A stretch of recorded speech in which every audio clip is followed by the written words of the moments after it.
Hi everybody, it's May 31st, 2013, and I'm in a little better mood today. You know, you have those up and down days, but as you can tell, I'm very concerned about the gravity of the situation that we find ourselves in. Before I go any further, I want to tell you about a video. One of the commenters sent me this on my personal message, and actually a lot of people have given me a lot of things which I haven't gotten to yet. One about the oath that we take to the Constitution. There's an addition in there that was added at a point in time that we need to discuss and have it removed. I've looked at it and I think this attorney's correct. It makes a lot of sense to me, but I'll get that down the line a little bit because I want to have my statements in place, because I'm not an attorney. I have a degree in law, but it's not a Juris Doctorate. So anyway, let me go here though, because this is really good. A lot of you are saying, where are the military people? And you know, I've mentioned some names. I want you to go to this. This was sent to me by one of you all out there. It's by Lieutenant General retired LTG Boykin, Boykin. Okay, and it's called, and this is how you'll type it in, Marxism in America, by Lieutenant General, and in parentheses, retired, R-E-T, W.G. Boykin, B-O-Y-K-I-N. If you type it in like that, it should come up, but you can also find it. The right one to get is the one that's under, I think it's Trevoc 2, capital T, R-E-V-O-C, number 2, okay, on YouTube. There are some other links that I have, but it'd be too hard to give that out here. You'd miss it. So I think if you go listen to that, it's about, I don't know, 6 minutes long or so. And he tells you, it's really good. You know, I was, like I say, a lowly lieutenant colonel, and I can see these things. And then to have these really distinguished men of high rank who are willing to come out. Again, they're retired, but, you know, it shows that we're not in the wrong direction here, that we are seeing things that are critical and that are dangerous to freedom and liberty. We're in a real war here. It's a Cold War right now, information war as it's been called, but it's shifting slowly, you know, going after Christians, as I've talked about, veterans, especially returning veterans who are considered militarily dangerous to the establishment. And I wonder why, because they come back and they see what's happening. It opens their eyes, as I've said before, where they've been and what they've seen, how we deal with people overseas and what we're doing to our people at home. The DHS, and General Boykin makes a real good point of this, the DHS being a police force here, you know, in the United States, a civilian military force under command of the executive branch outside of the military, and how dangerous that is, and why the precedent is so terrible, and the warnings are so ominous about that. He explains that. He's articulate, as he would be, of course. and along those same lines, you might be wondering, well, why didn't I approach somebody like General Boykin rather than General Petraeus? Well, because I already know where Boykin is, okay? It's a numbers game, number one. Number two, there were certain things about Petraeus that I would hope would come to fruition. But I'm afraid after this last spectacle with him and Kissinger that he has publicly united himself, not just in the private ceremonies that they do, but publicly linked himself to this evil side now. And I find that to be very disheartening. But there's nothing I can do about it, nor you. We just have to recognize it for what it is. So the gamble didn't pay off, you know, but really the blessing or the curse was upon him, and he decided to go with the cursing side. That's his choice. So I'm just going to leave that there. Okay. Rachel Maddow, you may know that finally, you know, this queen of disinformation of the establishment, you know, the one who puts down all these supposed conspiracy theorists, except for the ones that work for the government, she's finally come out and said, you know, there is something about this FBI shooting of this kid in Orlando, this Chechen kid in Orlando. You know, if you're being attacked by somebody, you're going to shoot him multiple times in the torso, in the back, and in the back of the head. That was good of Rachel. You know, I don't know if she's going to get any flack from this, or maybe the people up her chain are saying, look, you know, the alternative media is making a big deal about this. We're losing ratings. We got to start telling a little bit of the truth. The truth is, ladies and gentlemen, you might be wondering why I haven't talked about this. Everything around the Boston bombing is falling apart. We told you day one that this was a false flag, and everything that's happened since then has proven that to be the case. You know, there were some actors on the scene. I'm not saying all the people that were injured were actors. I'm not saying that, but there were some, and I'm not going to get into the details, but there's some very good photographic evidence to prove that, to just kind of make it worse than it really was. Not that it wasn't horrendous, because it was. Don't misunderstand what I'm saying here. What I'm saying here is that there was a lot of theater involved with it as well. Okay, I'll just leave it at that. Anyway, so you have all these things happening around the Boston bombing. They got caught right out the gate because people are paying attention now. They're awake. A lot of us, you know. And we said, wait a minute, what about this? And what about this? And what about this? Remember, and they came out with those pictures of the two brothers and said, don't look at any other pictures because they don't want you to see any of the other evidence. You know, we had that one Indian kid from India who was found drowned in the river. You know, both brothers, one killed, the other, so he can't talk, and supposedly he's giving all these, you know, which I highly doubt. He's admitting to all this, these confessions, supposedly. It's nonsense. He got out of the boat without any injury, and all of a sudden he has a throat injury. He can't talk. Has to be, you know, taken care of by paramedics. No gun on him. You know, all of these things, I mean, they're so obvious. The fact that there are no pictures of the brothers at the first bombing site, I'm just going over all of this for you again already. The fact that there was a drill, that Kraft was there, and other possible, and I'm going to call them mercenaries, not security forces, okay? They're mercenaries. That's what they are. And I'm just going to call them that from now on because that's what they are. They are there for money, not for principle, okay? So you had all of that. Then you had this thing with this Chechen kid, you know, being killed down there in Orlando. Yeah, that was... You're going to tell me that little guy, even if he knew martial arts, he's going to be a real threat to an agent that knows what he's doing? You know, I've interviewed people. I know what goes on in those things. And it was obviously a lie right out the gate. And that's been proven now. Do you see all these things that are mounting up? The two FBI agents that were part of the Dzhokhar investigation that were there at the time that they took him, mysteriously fall out of a helicopter in a training accident. How convenient. Yes, I am watching all this, ladies and gentlemen. The mathematical probability of all these people surrounding this case dying in the way they have is astronomical. You'll get hit by a meteorite before these kinds of things would happen. And the same kind of things happening, these supposed conspiracies all along the way. All right? So, yes, I am aware of this stuff. It's frustrating, and yes, I want you to keep your eyes open. I don't talk about everything because I figure that you can see it for yourself if you look at it.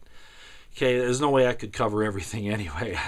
Not in, 10, 15, 20 minutes. So I am aware of this. Look at what's happening. Yes, the government's dirty. Yes, the FBI is dirty. Portions of it, okay, that do these operations, as I've said before. Department of Justice and the AP thing and going after Fox News. The IRS, the DHS calling veterans and Christians terrorists, and they don't even list Islamicists anymore, jihadists. All of this, doesn't it show you where we are and what's happening? Of course it does. If you don't see it, it's because you're not looking, and I'm talking generally, people, okay, not necessarily the ones that visit my channel frequently. I'm talking publicly. You're either not looking, not paying attention, you want to ignore it, cognitive dissonance, because it's too hard for you, or 3, you really don't care. You don't care what happens. You don't care if your kids grow up in a Marxist, Leninist, authoritarian, tyrannical state that monitors their every move. I mean, even the Russians threw that off. The Russians are doing better than we are these days in that regard. So, yes, these things are going on, and they're very, very troubling. Very troubling. I don't think I'm going to cover a whole lot more here today. I just wanted to let you know that, yes, I have been aware of these things. It's just that it's just overwhelming. It really is, to see what all is happening. On a final note, because a lot of people keep asking me, we're talking too much. We're not doing anything. I know writing your congressman, and I know talking on the internet. And I know, doing all the things in this information deal seem like they're not working. But believe me, you have to have a period of time. This is preparing a battle space of sorts, okay? We don't want this, and I've said this before, hold your fire. You don't want to take this to the next level. You have no idea of the demons you release once bloodletting starts. And I don't care if it's justified. We probably are right. The people are probably justified in hauling, these people out of their government offices and executing them on sight. Okay? They're probably justified for it. But we have to be careful. The rule of law is important. If we give ourselves away to the same methods that they use, then we're no better than they are, number one. Number two, people need to understand the dangers that involves. You should never, our leaders, when they take us to war, they always clean it up. You never see the real bad stuff that's going on. You release people into a situation like that and horrible, horrible things happen. You cannot control the bloodlust once it starts. You can't do it. And you don't want to unleash that amongst our friends, family, and loved ones here. They're going to try to force us. The government wants us to fight back. They want us to do the first shot. But you can't. Do you understand? You can't. We have to have the moral high ground. So it's not a reticence to do something. Okay? It's not that. It's that you really have to know what beast it is you're unleashing when you do that. And frankly, I don't want to go there. Okay? I'm not saying it won't come to that. Because this government is so evil and corrupt. And right now, all of their lies are falling apart. And not just Obama's. This goes back for many presidential people back. Okay? This isn't just a Democratic Party thing or a Republican Party thing. This is an establishment problem. The international bankers, as we talked about before, these people behind the scenes, giving Kissinger a kiss by Petraeus. That was, by the way, if you understand anything about the dark side, you'll understand what that was. Light side has a similar situation, but that's not what that was about. That was the dark side. We're up against people here that have no scruples. They don't care if they kill everybody. You understand? So we don't want to release that if we can avoid it. Defend yourselves, of course. Obviously you have to do that, but just be aware of the consequences. And some of us are just going to have to do it aware of that. But don't do it, prematurely. You got to try to get these people to back down and go away. Some things are happening. There's infighting going along right now, just like it is. I gave the information the other day about the people in the alternative media. They have this infighting going on. They're throwing dirt on each other. And I said, well, the dark side doesn't do that. Well, they do, but they try to do it in a civilized fashion. Okay, they don't use dirty words and stuff like that. They maneuver. They try to get themselves in a better position than the other guy. Well, that's starting to break down. Do you see it? It is starting to break down. The Bilderberg meeting, that they're going to have in the UK. Now they don't want to have any demonstrators around. They're going to have a police presence and all this. They're afraid. And that's good. Okay, that's real good. But it's also very dangerous because they know they haven't got anything to lose. If they lose this, they're going to go away anyway. They're going to go to prisons. They're going to be executed, all those things. So they've got nothing to lose, okay? Understand your enemy. And don't do, as I pointed out before, what Pickett did at Gettysburg. I don't care if Robert E. Lee did give his blessing, And I'm not talking about the Confederate side I'm talking about tactics here, okay? You gotta be methodical on these things, ladies and gentlemen. As hard as it is, you have to be methodical. You have to cross your I's and dot your T's, because once the chaos does start, if the shooting ever does start, there won't be any control on either side. We don't want to go there. Hey, we don't want to go there. Last resort. All right, that's enough for today. I probably won't put anything out this weekend. I've really got to just back off of all this. I think you've noticed, a lot of you said, man, you're looking tired, you're looking sad. Yeah, because this is weighty stuff, man. This is weighty stuff. I've had friends, that really put me down, for saying get prepared and do all these things. And a number of them now are saying, oh, you're right. It's hard to be out the point of the spear, so to speak. It's hard because you take those kinds of denigrations on yourself. And I'm not talking just about me. I'm talking about anybody. One lady in particular who I was quite fond of was very nasty about it. Oh, you have food supply. You're trying to get ready.